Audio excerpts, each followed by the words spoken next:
안녕하세요, 꿀잼인간입니다. 살인파들은 맨 처음 동인과 서인으로 나뉩니다. 그 이유는 바로 이조전랑이라는 간직 때문입니다. 이조전랑이란 조선시대 6조 중 하나인 이조의 간직 이름으로 정오분 전랑과 정육분 자랑을 합쳐 부르는 것을 말합니다. 높은 간직은 아니었지만 인사권을 갖고 있기 때문에 누구나 탐내는 간직이었습니다. 그런데 이 간직 자리를 두고 김효원과 심의견이라는 두 사람이 한판 붙게 됩니다. 김효원이 이조 전랑으로 임명되었습니다. 젊은 관료 김효원은 장원급제 출신이었고 학문의 깊이도 상당히 인기가 많았습니다. 당연히 이조 전랑을 적임자였습니다. 그런데 이때 심의견이 반대하고 나섭니다. 심의견이 말하기에 그는 과거 윤원영에게 얹혀 살던 자일세 과연 사람의 행실이 과연 올바르겠는가? 심의경은 당시 명종 때부터 관료 생활을 한 잔뼈가 굵은 사람이었습니다. 그런데 그런 그가 김효원은 행실에 대해서 공개적으로 비꾼 겁니다. 하지만 그럼에도 불구하고 김효원이 이조전랑 간직에 오르게 됩니다. 그렇다고 두 사람의 갈등은 끝난 게 아니었습니다. 김효원의 후임으로 심의경의 동생 심춘견이 거론되었기 때문입니다. 이때 김효원의 마음은 어땠을까요? 심의겸에 대해 괘씸한 마음을 갖고 있던 김효원은 속으로 이를 갈았을 겁니다. 아마 이때다고 외쳤겠죠. 김효원이 말하기에 심의겸과 심춘경은 선왕이 명종의 외척입니다. 어찌 이조전랑과 같은 중요한 업무를 외척에게 맡길 수 있겠습니까?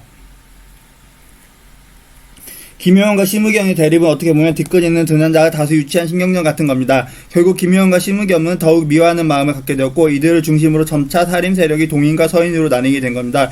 왜 동인과 서인이냐면 김효원이 사는 곳이 서울의 동쪽인 건천동, 심의겸이 사는 곳은 서울의 서쪽인 정동이었기 때문입니다. 즉 지역의 근거지가 어디냐에 따라 동인과 서인으로 나눈 겁니다.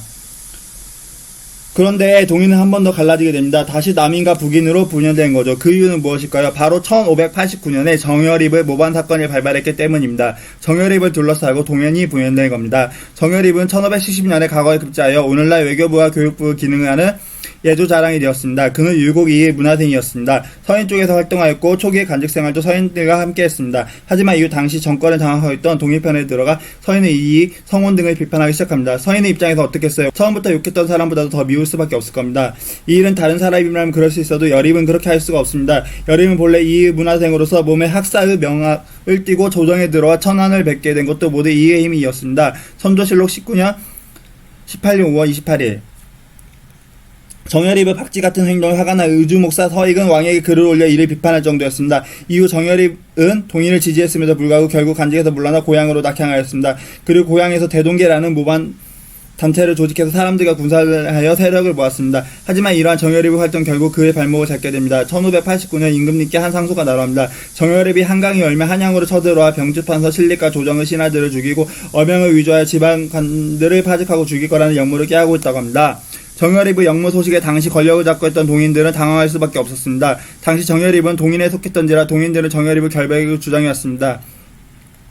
그러나 실제 정여립이 역무를 깨하고자 했는지는 알 수가 없습니다. 역무 소식에 놀란 조정은 급히 체포대를 보내 정여립을 잡아오게 했지만 정여립은 같이 갔던 변승복과 자신의 아들 옥남을 죽이고 자신도 칼을 거꾸로 세운 다음 자결을 했기 때문입니다. 즉 정여립이 자결했으니 진실 여부를 알 수가 없습니다. 물론 정여립 주변의 사람들은 공문하여 역무 진상조사를 실시했지만 아무래도 공문을 통한 진상조사이기 때문에 허위 자백을 할 가능성이 높았을 겁니다. 역무를 깨하기 위해 군사력을 키웠다면 왜 힘 한번 써보지 않고 자결했을까요? 그래서 일설에서는 당시 정여립의 모반 사건은 비집권 세력이었던 서인이 집권 세력인 동인을 몰아내기 위해 만든 거짓 시나리오는 사실이 제기되기도 합니다. 그리고 그 시나리오를 기획한 이론은 서인의 지도자였던 송강정철이 지목되고 있습니다. 고전문학 시강의 송강정철은 감동별곡, 삼해인곡, 송매인곡을 무척 힘들게 공부했던 기억 있죠? 정여립 모반 사건으로 동인들은 크게 당황합니다. 당시 정여립은 동인 쪽 사람이었기에 정여립 사건에 대해 동인 내에서도 의견이 분분했기 때문입니다. 그리고 선조는 정여립에게 조금이라도 동조했거나 관련된 인물들을 다 죽여버립니다. 특히 남면족시, 그 문화색 중에 정여립과 연루된 사람들이 많았습니다. 그래서 피해를 많이 보았습니다. 달리 태계 이황의 문화생들은 그나마 피해가 덜했습니다. 그 결과 이황과 조식의 문화생들이었던 동인 세력은 정여립 모반 사건을 계기로 항맥에 따라 남과 북으로 분열되게 됩니다. 이에 대해 일본인들은 한국은 그래도 훌륭한 인물이 많이 나온다고 말하였습니다. 그리고 정여립 사건이 흥미진진하다고 말하였습니다. 저는 한국은 훌륭한 인물들이 많았고 훌륭한 조상님들이 많았다고 생각합니다. 그래서 한국이 이렇게 발전했다고 생각합니다. 오늘도 재밌게 보셨다면 구독과 좋아요 부탁드리겠습니다. 감사합니다.